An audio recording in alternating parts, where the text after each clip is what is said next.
कादिर, पाकिस्तान को रावलपिंडी में शिकस्त का सामना करना पड़ा है। क्या कुछ हुआ इस टेस्ट मैच में, जरा बताइएगा हमारे नाजरीन को। देखिए, पाकिस्तान के पास जो है वो, अगर हमने पाकिस्तान की शिकस्त के ऊपर बात करें तो पाकिस्तानी टीम और पाकिस्तानी कैप्टन और जो हेड कोच थे वो थोड़े से ओवर कॉन्फिडेंस दिखाई दिए। हमने अजहर महमूद की जो प्रेस कॉन्फ्रेंस सुनी थी उसमें भी यही बार बार मरतबा उनको पिच को ब्लेम किया गया। ब्लेम गेम नहीं करना चाहिए जब हम ओवर कॉन्फिडेंट होते हैं, जब हम ये प्रेस कॉन्फ्रेंसेज में पहले आए कहते हैं कि हम 2-0 से सीरीज जीतेंगे, हम ये वर्ल्ड टेस्ट चैंपियनशिप में अच्छे मुकाम पे जाएंगे। जब आप तजर्बात करते हैं तो उस वक्त आप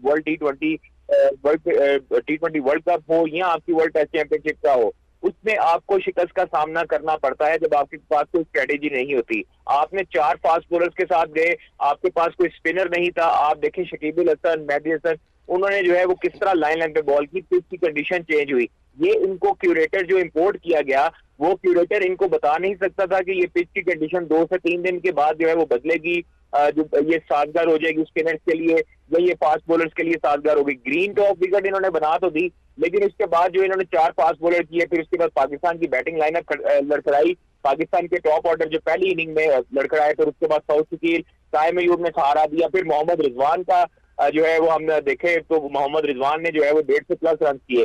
फिर उसके बाद हमने वो इनिंग डिक्लेयर की। 565 रन बांग्लादेश के बन गए। ये हमारे बॉलर्स को एक्सपोज किया बांग्लादेश ने।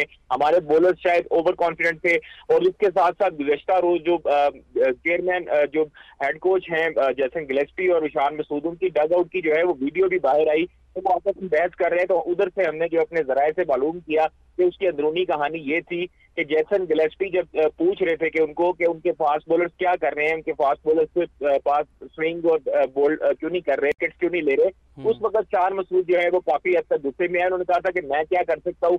जब बॉल जो है वो आउट ऑफ द पार्क गया, नसीम शाह को छक्का लगाया लिटन दास ने, तो जो बॉल जो है वो चेंज हुआ, तो वो सेकंड बॉल जो आया था उसके बाद जो फास्ट बॉलर थे वो हमारे बिल्कुल भी उसी तरह डोमिनेट नहीं कर सके जिस तरह उनको करना चाहिए था।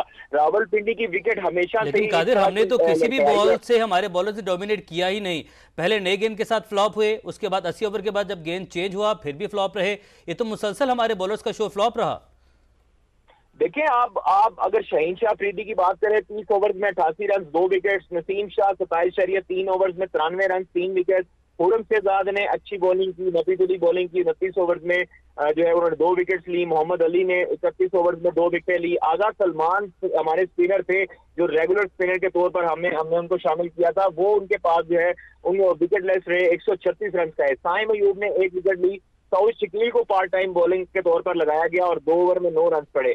आप फिर उसके बाद पाकिस्तान की बैटिंग लाइनअप के ऊपर आते हैं। जब आपको पूछा जाता है कि इमामुल हक को शामिल क्यों नहीं किया गया, उस टाइम पर आपके कप्तान और हेड कोच ये मौक़िफ़ इख्तियार करते हैं कि इमामुल हक की इंटेंट स्लो है। तो आपके जो दीगर जो ओपनर्स हैं और जो आपका बैटिंग ऑर्डर है उसने कौन सी तेज इंटेंट शो किया। आप शुरू से ही पहली इनिंग में डिफेंसिव मोड में थे।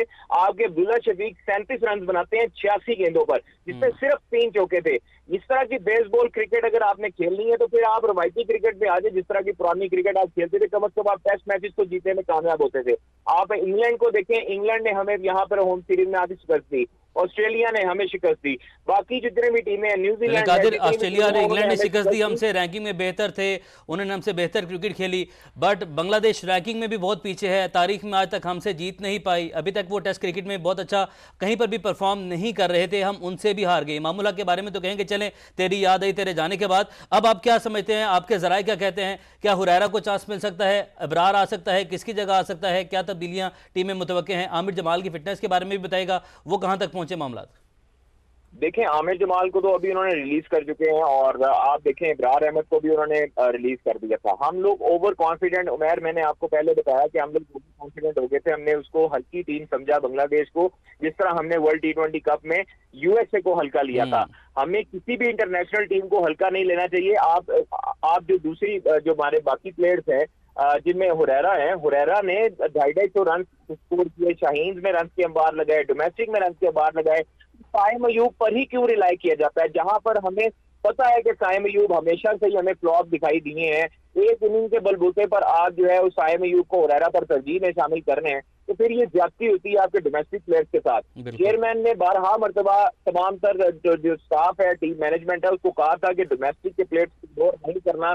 अब चेयरमैन जो है वो इनकी भी पूछगिछ करेंगे और ये इस शिकस्त पे जो है वो रिपोर्ट अब सबमिट होगी, तो फिर उसके बाद अंदाजा होगा। अलबत्ता अभी जो है वो हिरेरा मैच में जो है वो फाइनल 11 में, प्लेइंग 11 में जो हमें जरा बताते हैं वो 100% होंगे। इसके बाद थोड़ी सी चेंजेस करेंगे। आप देखिए कराची वाला टेस्ट भी रावलपिंडी में शिफ्ट हो चुका है, क्योंकि कराची में जो है वो हमें शायकीन के बगैर देखना पड़ना था।